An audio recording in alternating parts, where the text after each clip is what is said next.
아리마대 요셉과 막달라 마리아 4월 10일 토요일 여러분의 성경 가이드 문찬호 목사입니다. 오늘은 벌써 마가복음의 결론을 함께 묵상하게 되었습니다. 본문은 마가복음 15장 16장입니다. 처음 등장하는 장소가 공회입니다. 로마의 식민지로 살아가는 이스라엘 백성에게 공회는 어떤 의미가 있었을까요? 성경에 소개된 공회는 정확하게 말하면 산헤드린 공회입니다. 원어적 의미로 모여 앉는다라는데요, 모여 앉아서 판관의 역할을 하고 모여 앉아서 정치적인 역할을 합니다. 삼권이 분립된 현재의 민주주의 관점으로 보면 공회는 사법부의 의미가 가장 깊게 자리하고 있습니다. 분명 예수님을 십자가에 못 박아 죽게 한 주체는 로마이고 빌라도였습니다. 왜냐하면 겉으로 볼 때 빌라도가 십자가형을 언도했기 때문이죠.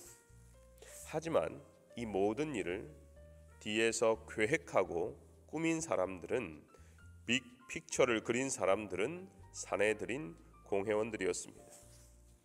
원래는 공회하는 일은 율법 해석을 하고 성전 운영을 하고 또 유대인들이 식민지 지배하에서도 하나님을 잘 섬길 수 있도록 하는 것이 역할인데, 그들이 최고 지배 계층으로 오랫동안 머무르다 보니 이미 기득권자가 되었습니다. 자신만의 율법 해석 권한을 통해서 유대인들의 정신을 지배했습니다. 성전 운영 권한을 통해 막대한 부를 축적하기 시작했습니다. 그 당시 의장은 가야바 대제사장이었죠. 그런데요, 어디선가 갑자기 한 선생이 나타나 자신들의 율법 해석에 문제 제기를 했습니다. 성전 운영에 대해서도 내 집은 기도하는 집이라고 말하며 성전을 부정하기 시작합니다. 그런데 그것을 바라보는 사람들의 시선이 달라졌습니다. 그 선생을 따르기 시작합니다. 여론이 그 선생으로 향하자 그들은 자신들의 권위에 위협을 느끼고 서기관과 바리새인들을 파견해서 수없이 그 선생을 책잡아 정죄하려 했습니다. 그 선생은 우리가 너무나 잘 알고 있는 예수 그리스도입니다. 결국 공회는 예수님이 자신을 구약에서 예언한 하나님의 아들 구원자라고 해서 신성 모독죄를 적용해서 죽여야겠다 결심을 했지요. 하지만 이 신성 모독죄는 유대교 안에서의 종교적인 문제였기 때문에 사형 판결은 이끌어내지 못합니다. 그래서 결국 가장 민감한 정치적인 문제로 국가 반란죄로 고소를 한 것이죠. 빌라도는 예수님을 신문합니다. 그러나 죽일 만한 죄를 찾지 못했습니다. 그래서 유월절 특별 사면으로 놓아주는 것이 맞다고 생각했습니다. 그러나 공회원들이 가만히 있지 않았습니다. 백성들을 선동해서 차라리 바라바를 놓아주고 예수를 십자가에 못 박으라고 합니다. 이런 산헤드린 공회원 가운데도요, 의로운 한 선생이 나타났습니다. 오늘 본문에 자세히 나오는 아리마대 요셉입니다. 요셉은 사람들에게 존경받는 공회원이었고요, 하나님의 나라를 기다리는 자였습니다. 또한 부자였기 때문에 우리 교회 이 빈내리 동산처럼 자신이 묻힐 무덤을 이미 가지고 있었습니다. 아리마대 요셉은 자신을 위해 준비해 놓았던 그 무덤을 예수님께 드리고자 한 것이죠. 그래서 빌라도를 찾아갑니다. 시신을 내어달라고 요청합니다. 43절입니다. 아리마대 사람 요셉이 와서 당돌이 빌라도에게 들어가 예수의 시체를 달라 하니, 이 사람은 존경받는 공회원이요 하나님의 나라를 기다리는 자라. 당돌이 말하니, 위험을 무릅쓰고 말하니, 당시 로마법에 의해 판결을 받아 처형된 시체는 대개 밖에서 독수리 밥이 되도록 유기되어졌습니다. 로마인들은 가족이나 친척이 시체를 요구하면 장사할 수 있도록 특권을 주었지만 정치범에 대해서는 허락하지 않았습니다. 그러므로 아리마대 요셉이 빌라도를 찾아가 시신을 요구했을 때 빌라도가 어떻게 반응할지 알 수 없는 상황이었습니다. 뿐만 아니라 공회의 공로는 죽이는 것이었습니다. 근데 예수님을 따르는 자라는 사실이 드러날 경우 자기의 안전도 보장할 수 없었습니다. 그럼에도 불구하고 그는 하나님의 나라를 기다렸고 누구보다 예수님을 사랑했기 때문에 당당히 예수님의 시신을 요구한 것이죠. 저는 이것이 아리마대 요셉의 담대한 믿음이라고 생각합니다.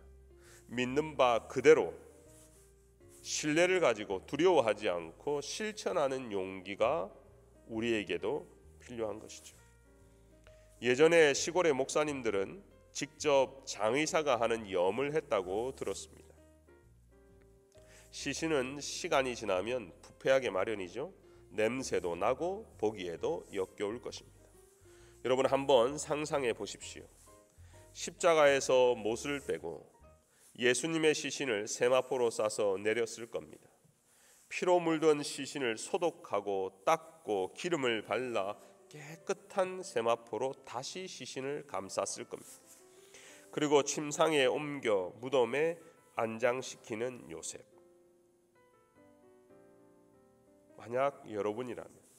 만약 여러분이 그런 상황에 있다면 어떻게 하시겠습니까? 믿음으로 예수님께 향유를 부은 여인처럼 아리마대 요셉은 믿음으로 장사를 지낸 것입니다. 사람들의 이목과 평판, 자기보다 높은 사람이 어떻게 판단할지, 어떻게 공격할지 전혀 신경 쓰지 않았습니다. 남들이 나를 어떻게 생각하는 것이 중요한 것이 아니라 내가 하는 생각, 행동, 결정이 하나님을 기쁘시게 하는가, 그것이 가장 중요한 결정이었습니다. 마지막 16장은 부활하신 예수님을 만난 여인들의 이야기입니다. 안식 후 첫날 매우 이른 아침에 막달라 마리아와 야고보의 어머니 마리아와 살로메가 주님의 무덤을 찾아갑니다. 무덤 앞에 돌을 누가 옮겨줄까 걱정은 했지만 이미 무덤에 돌이 옮겨져 있었습니다. 그들은 연약한 여인들이었지만 누구보다 예수님을 사랑하고 예수님을 위해 헌신할 믿음이 있었습니다. 반대로 16장 11절을 보면 제자들의 모습이 나옵니다. 제자들은 예수께서 살아나셨다는 것과 마리아에게 보이셨다는 것을 듣고도 믿지 아니하니라. 마치 오늘 16장에서 비교하고 있는 것 같습니다. 예수님과 3년 동안 동거한 제자들과 먼 발치에서 사모한 여인들이 그 결론을 비교하는 것 같아요. 부활하신 주님은 9절을 보니까 과거 7 귀신 들렸던 막달라 마리아에게 가장 먼저 만나 주셨습니다. 그리고 그 여인을 통해서 예수님의 부활이 처음으로 선포된 것이죠. 우리는 지난주 부활주의를 맞이했죠. 많은 성도들이 참석했고요. 어린아이들도 즐거운 시간을 가졌습니다. 기독교의 핵심은 십자가와 부활입니다. 예수님을 믿는다는 것은 예수님의 십자가와 부활을 믿는다는 것입니다. 막달라 마리아는 가장 마지막까지 예수님의 십자가를 경험했습니다. 끝까지 남았습니다. 그리고 가장 먼저 예수님의 부활을 목도했습니다. 사랑하는 빈내리 성도 여러분, 주님을 사랑하는 마음, 주님을 기쁘시게 하는 마음, 그 믿음으로 살아가는 우리 모두가 됩시다. 끝까지 예수님의 십자가를 지키며 그리고 부활의 신앙으로 영광을 맞이하는 성도가 되었으면 좋겠습니다. 기도하겠습니다. 하나님의 자녀답게 살기 위해서 십자가를 지고 가는 성도가 있다면 주께서 위로하여 주시고 부활의 능력으로 넉넉히 이겨내게 하여 주시옵소서. 아리마대 요셉을 통해서 실천하는 믿음, 때로 조직 안에서도 믿음을 지키는 것을 보았습니다. 하나님, 이 믿음이 우리의 믿음이 되게 하시고 막달라 마리아처럼 연약한 여인임에도 불구하고 주님을 사랑할 때 부활의 주님을 가장 먼저 경험했던 것처럼 우리도 부활의 증인이 되도록 인도하여 주시옵소서. 우리의 삶 속에서 복음이 회복되게 하시고 있는 자리에서 열정을 다하고 헌신하여 하나님을 사랑하고 교회를 사랑하고 성도를 사랑하는 주의 백성들 다 되게 하여 주옵소서. 예수님의 이름으로 기도하옵나이다. 아멘.